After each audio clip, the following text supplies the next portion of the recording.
Welcome to Take It from the Iron Woman. My name is Susanne Müller, your host and the Iron Woman. This podcast is about empowering yourself and others to make real changes in the world.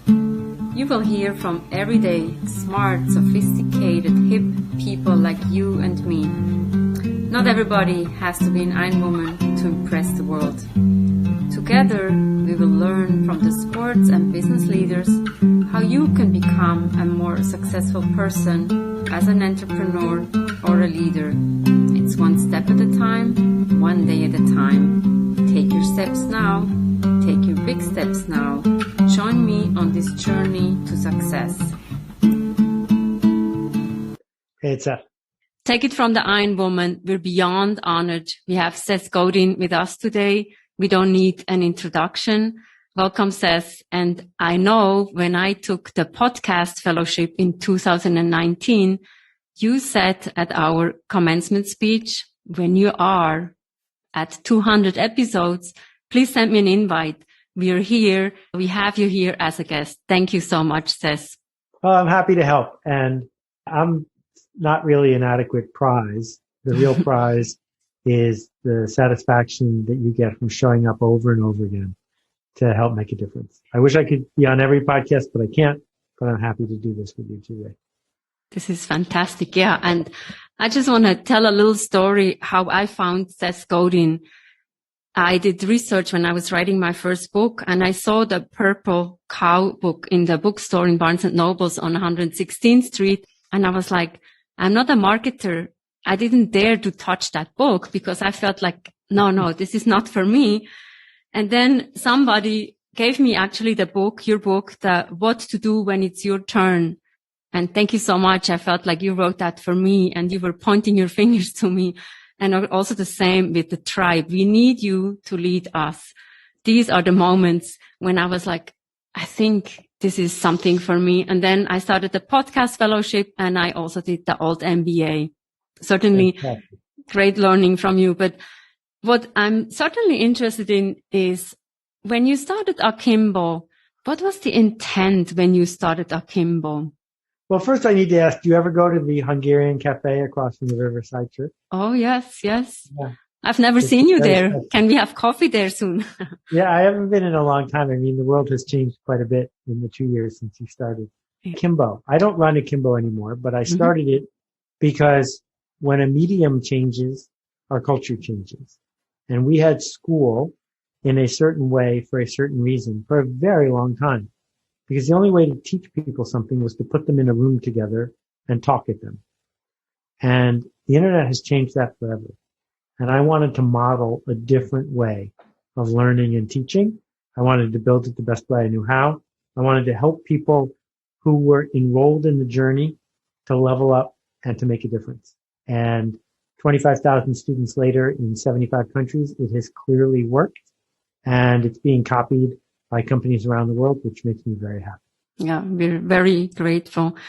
And I call it a Kimbo family. It feels like there's so many great people around the world. And I'm speaking from Switzerland at my mom's house. You can only do that with the internet.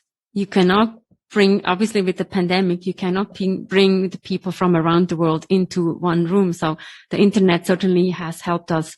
Correct. That's a great way to say it. The thing is, it's easy to keep track of all the negative changes and to just take the positive changes for granted. But it has eliminated time and space in so many ways. And that is showing us some of the worst of humanity, but it's also creating enormous possibility. Yeah, and around the globe, right? When do I ever meet a person in Cambodia or somebody in Australia? Yeah. It's just possible because we have the internet and we are connected. And our Akimbo group, Maria, David Nabinski, Brandy, I just have a whole list of them. We actually still meet every month, and it's just enriching to see what everybody brings to the table in the podcasting world. Yeah, it's fantastic. It's really great. So we're very happy. What I also want to know from you is networking. I follow you obviously with your daily blog, with your many best-selling books. now you're in the circle of Mariefolia, Sir Richard Branson, Chip Conley, Jacqueline Novogratz. Can you tell us a little bit, how did you get there?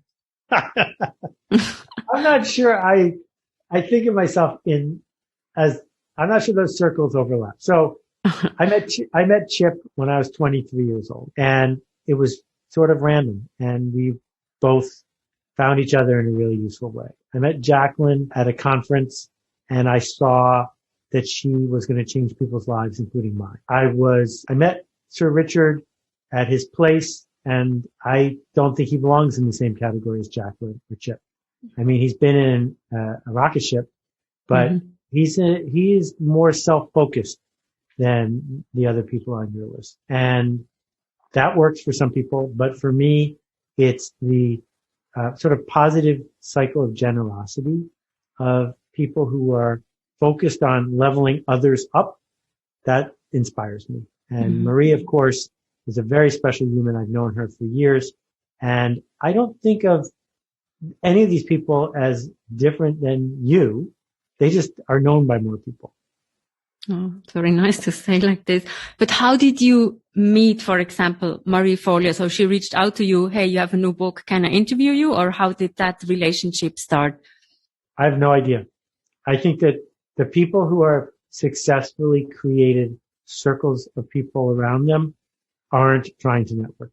I know that Jacqueline doesn't try to network. I don't think Chip spends a lot of time trying to network. All of us meet lots and lots of people. And if you say, I need to go meet a famous person, it's not going to work. If you say, there's somebody I can be of service to, it may be that over time your network, I mean, when Chip's 23 years old and I'm 23 years old, neither one of us was setting out saying, oh, I think this person is going to be well known one day. And it's what you create, right? And you mentioned generosity many times. So it's about helping others. And you always say lifting up others who are not as famous as whatever the people I mentioned now.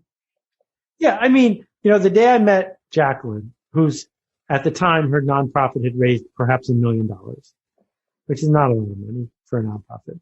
I also met the Queen of Jordan and the co-founder of Google. And I haven't kept in touch with either of them because there's all these folks who want a piece of their day. And so they have a hard time sorting through it to build real relationships. And so I just want to encourage people not to try to trade a paperclip for a house. Don't try to network your way up. It doesn't serve you well. And you could spend your day doing something more useful. Wise words.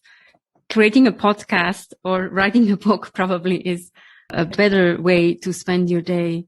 But still, you talk about Jacqueline Novogratz, and I read her book, The Blue Sweater, and I was enamored by that book. That was probably also one of my first steps into that world. And I went to the Appreciative Inquiry conference in Nepal, and there I met a lot of people giving back. And it was just that power of uplifting each other. I think she's fantastic. And I know she was on Scott Perry's show, and I checked in there and she was late. And then we said, like, what happened? Apparently there was a fire in her house, so she couldn't get on, and she was on like 15 minutes late, but she was there. Even there was a fire in her house. So I think she's the real person to learn from. Yeah. How can we get to the next level? I mean, like, you don't say we want to meet the famous people, but so now we know the Kimbo family. How can we become one of the top podcasters? Well, I don't think that's a useful goal. At least it isn't for me. I know how to make my podcast more popular, and I don't want to. And I don't think the goal is to outrank Mark Maron or Joe Rogan. I think the goal might be, how do I find listeners who would miss my podcast if I didn't make it? And then the second part is, how can I make a podcast that they would benefit by telling other people? Because if every time you do an episode, every one of your listeners gets you 2 more listeners, then within a year, you'll have 1 million listeners. And that's plenty. So if you've already got 20 listeners, what could you do in a podcast that would help those 20 people have a good reason, not because they care about you, but have a good reason to tell other people to listen to your podcast. It turns out this week, Rick Astley's Rickroll video hit 1 billion views on YouTube. And that took 11 years. It didn't hit 1 billion views because Rick Astley promoted it. He did it. He was sort of taken aback when it first became popular. People Rickroll other people, not to help Rick, but because it makes them feel special and because they then feel a connection to the person they just Rickrolled.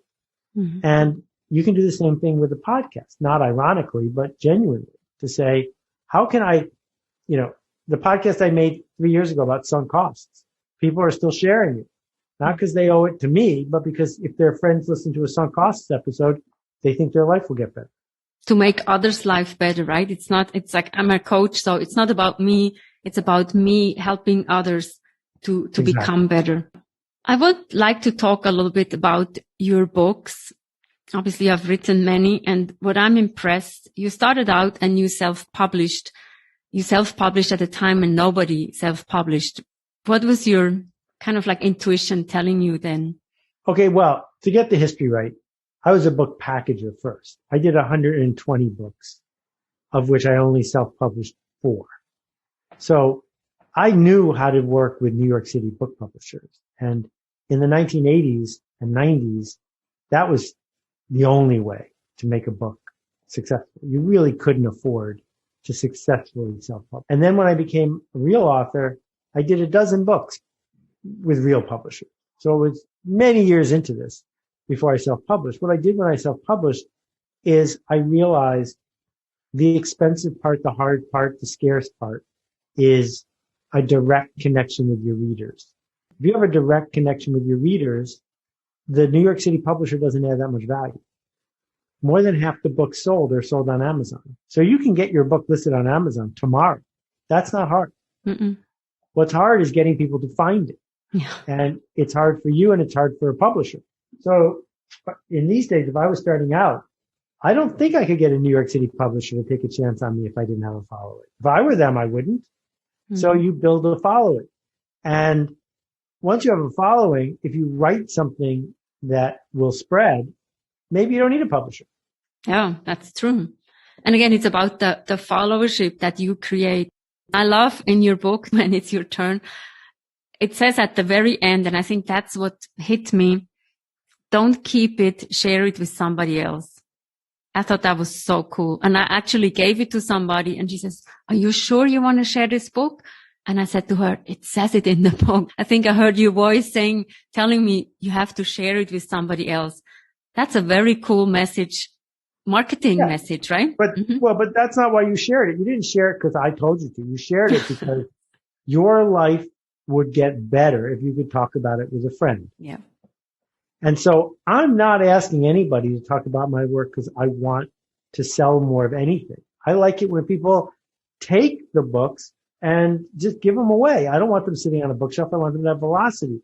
And that is, the paradox of the internet is, as Tim O'Reilly said, your problem isn't piracy. The problem isn't taking your stuff without paying. Your problem is obscurity, that no one's noticing it.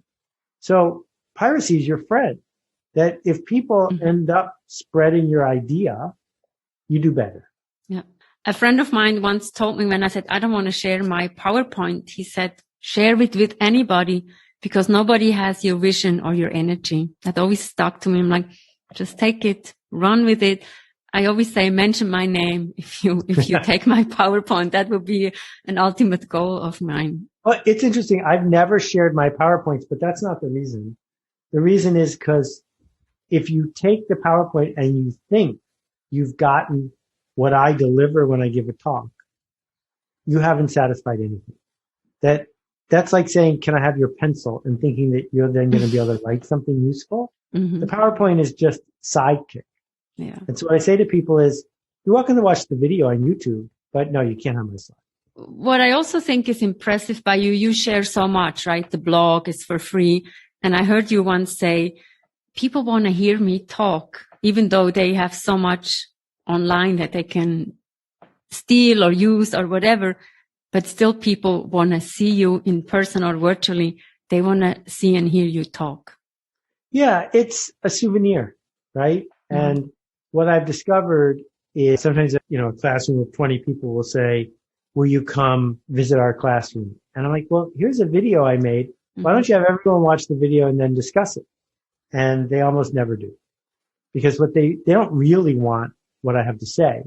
They want the status that comes from getting the thing I can never get back, which is my time.